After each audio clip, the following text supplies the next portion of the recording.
बायको सोबत गणपती आणायला जाताय, मग हा व्हिडिओ शेवटपर्यंत नक्की बघा, नाहीतर तुमचाही असाच मोरया होऊ शकतो. गणपती बाप्पा मोरया. मित्रांनो, आज सकाळी सकाळी आम्ही हे जे काही छान डेकोरेशन केलंय ना, ते कसं झालंय हे कमेंट मध्ये नक्की सांगा. आणि हा आमचा मराठमोळा लुक.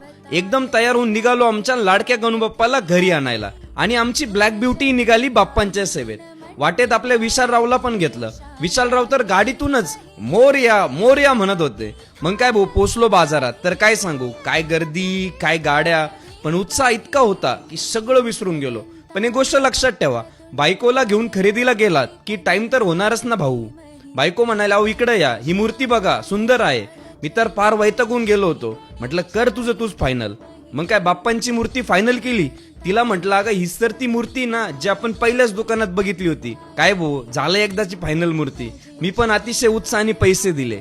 विशाल भाऊंनी मूर्ती फायनल केली आणि बाप्पांना घेऊन गाडीकडे निघालो. आणि जेव्हा बाप्पा असे मांडीवर येतात ना, तेव्हा उत्साह अजून डबल होतो. काय सांगू मित्रांनो, मस्त बाप्पांची गाणी म्हणत म्हणत आम्ही घरी पोहोचलो.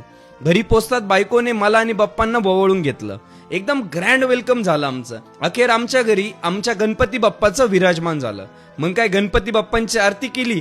गणपती बाप्पांची आरती म्हणजे एक नवीन ऊर्जा, एक नवीन चैतन्य. तुम्हालाही असंच वाटतं हो की नाही, कमेंटमध्ये नक्की सांगा. आणि नंतर प्रसाद वाटला. प्रसादात होते मोदक. मोदक म्हणजे प्रसादातलं पहिलं प्रेम. काय चव आहे, आ हा हा.